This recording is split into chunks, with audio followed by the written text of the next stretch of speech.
पण दिवंगत माजी उपमुख्यमंत्री अजित पवार यांच्या निधनानंतर राज्यामध्ये शासकीय दुखावट्याचं वातावरण आहे आणि असं असतानाच अल्पसंख्याक विभागाकडून 75 शिक्षण संस्थांना घाईघाईनं अल्पसंख्याक दर्जा देण्यात आल्याचा धक्कादायक प्रकार समोर आलाय। विशेष म्हणजे अजित पवार यांच्या अपघाती निधनानंतर अवघ्या काही तासांमध्येच हे प्रमाणपत्र देण्यास सुरुवात झाल्याचं उघड झालंय। मागच्या वर्षी ऑगस्ट महिन्यापासून अल्पसंख्याक दर्जाची प्रमाणपत्र देण्यास स्थगिती देण्यात आली होती।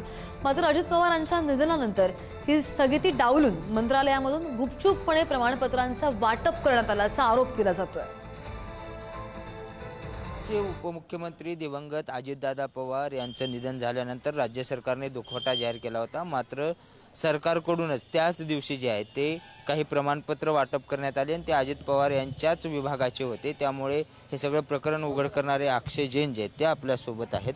नेमकं काय प्रकरण आहे आणि काय सगळं तुम्ही भूमिका मांडा?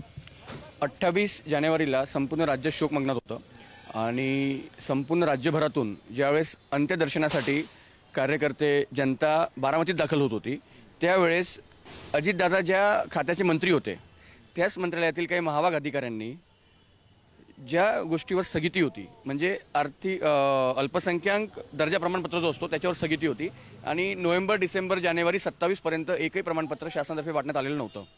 परंतु दादांच्या निधनानंतर मुख्यमंत्री महोदयांनी त्याच्यावर राजकीय दुखवटा 3 दिवस जाहीर केला, शासकीय सुट्टी जाहीर केली। परंतु हे काही जे अधिकारी आहेत त्यांनी संध्याकाळपासनं सर्टिफिकेट वाटपाला सुरुवात केली। आता एवढी घाई आणि गडबड तुम्ही का केली? साधारण 20 संस्थांना 75 शाळांना यांनी सर्टिफिकेट वाटले। आपली शासकीय वेळ जी असते शासकीय कार्यालयाची तिथं ज्यावेळेस सामान्य माणूस जातो तुमच्या माझ्यासारखा तिथं गेल्यावर आपल्याला अधिकारी म्हणतात वेळ संपली साहेब उद्या या। परंतु इथं हे गाडीत बसून घरी बसून या लोकांनी जे आहेत ह्याच्यावर सह्या डिजिटली केलेल्या आहेत। एखाद्या अधिकाऱ्याचं काम नाही आहे, हा नेक्सस आहे आणि हे नेक्सस जे आहेत ह्या सर्वांच्या सोबतीने जी लोक याच्यावर आहेत कर्मचारी असतील अधिकारी असतील त्यांच्यावर कारवाई होणं आवश्यक आहे।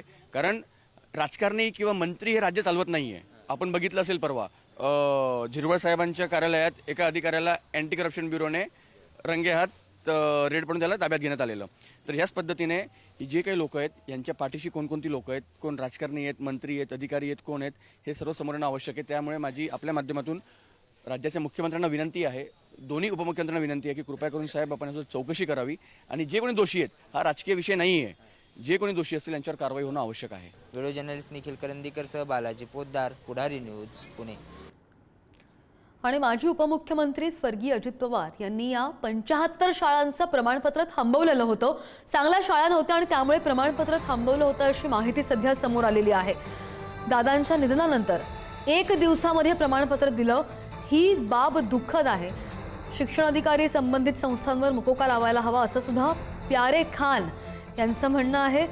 अल्पसंख्याक आयोग अध्यक्ष प्यारे खान यांनी ही सगळी माहिती दिली आहे। शिवाय राज्यामधील अल्पसंख्याक आयोगाच्या शाळांची CID चौकशी मुख्यमंत्र्यांनी करावी अशी सुद्धा मागणी त्यांनी केल्याचं पाहायला मिळत आहे। पारतूर की जो 2 बोगस संस्था थी अकोला पारतूर की, उनको निलंबित करने का, उनका अनुदान रोकने का मैंने अपने यहाँ से आयोग से आदेश दिया था और उसका भी मंत्रालय ने उसको संज्ञान में लिया था।